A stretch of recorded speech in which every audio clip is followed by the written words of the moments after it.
Strength and logic, that's all I needed. And myself.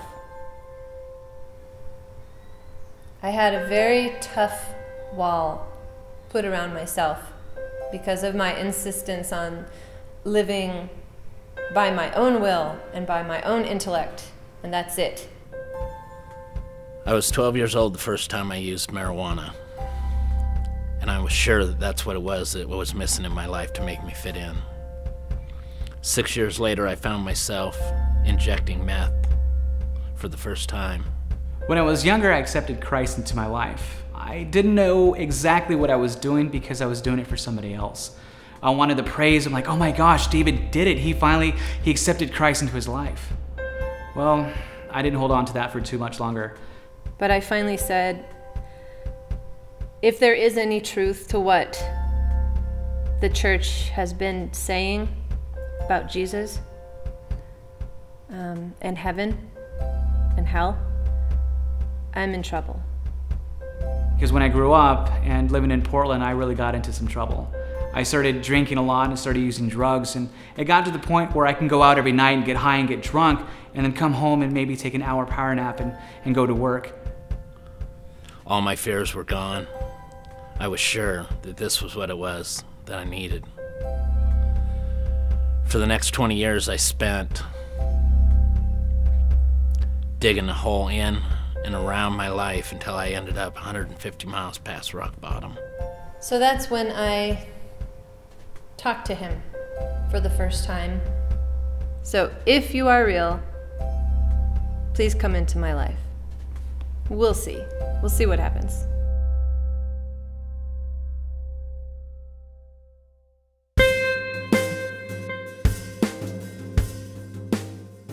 It was a sunny day in Oregon, sitting on the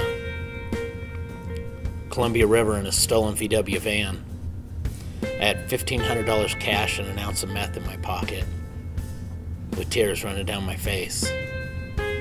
I'm 6'2" and 270 pounds. I'm not afraid of anything, other than dying alone, not being able to tell anyone how I feel or who I really am. So I issued that challenge to Jesus Christ of Nazareth. And the next morning when I woke up, everything had changed. Well, one night I was out partying in downtown Boise, and I went out and I ran into some old friends of mine that I used to party with in Portland. After talking for a while, the ultimate question came up, and I asked him if he had anything that I can get high with.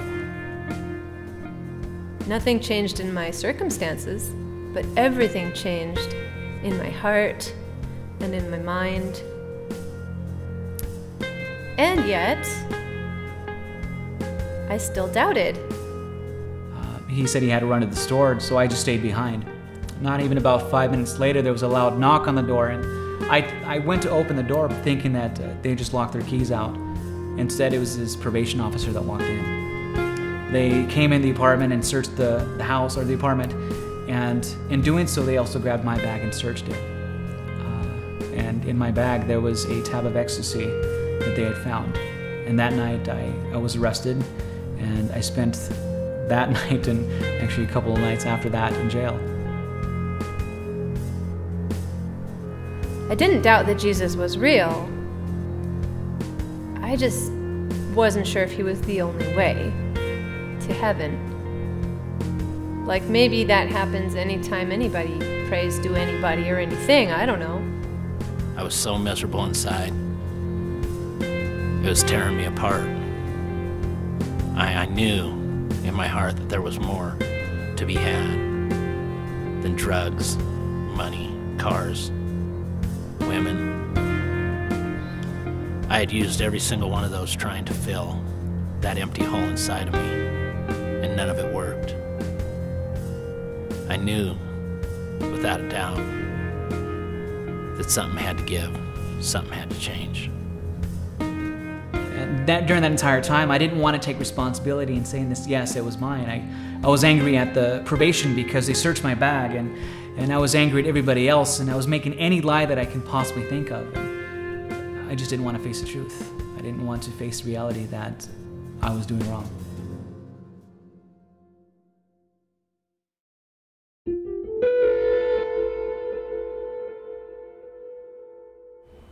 So, after landing in jail and being convicted, I ended up going on a rider up north in Cottonwood. And there, again, I was still struggling with stuff with myself because I didn't want to come to the realization that this was real, that I was actually in jail and serving time for something that I've done. While up there, I decided that there was something pulling me that I needed to get back with Christ.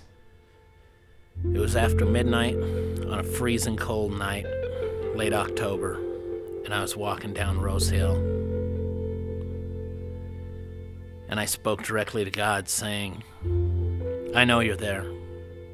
I believe you're there. And I want to get to know you. So the pastor was up there saying, okay, it's Palm Sunday. And all of these prophecies in the Old Testament, hundreds of years before Christ was even born, here they are, and here they are, and he would list them and read them, and then he'd be like, and here they are in the New Testament, and Jesus has done this, and done this, and done this, and he was, like, and here's another prophecy, and here's another fulfillment of that prophecy, and he was connecting this Old Testament, New Testament, Old Testament. I went into the chapel, and a whole bunch of men were just singing and praising God together, and that kind of took me back for a while. But I kept on going night after night, and the more I kept on going, the more I noticed that all of these guys were from different walks of life. And personally, some of these guys wouldn't be anybody that I would hang out with on the street. But to see them, their arm over each other's shoulders, and not only that, but crying, I mean literally crying on each other's shoulders and praising God and asking for forgiveness was huge. After getting out of Cottonwood, I ended up staying in a shelter for a couple of weeks. And there, I asked if there was a local church that was around that I can go to. And the Holy Spirit, clobbered me at that moment. And he said, Jesse, you do know. You really, really do know. And I just suddenly was filled with God, and I just suddenly wanted to stand up. And I wanted to say, it's true. It is really, really true, and I know it's true. And another friend of mine said that, come meet us at, I think it was 8 o'clock in the morning. There's a bus that comes from one of the local churches. So, yeah, I'll give it a try. The next day, which was Sunday, I went and I hopped on the bus with them, and we got off in front of the church. I'm like, man, this is kind of cool. This is really huge. But little did I know that there was something much more in store for me.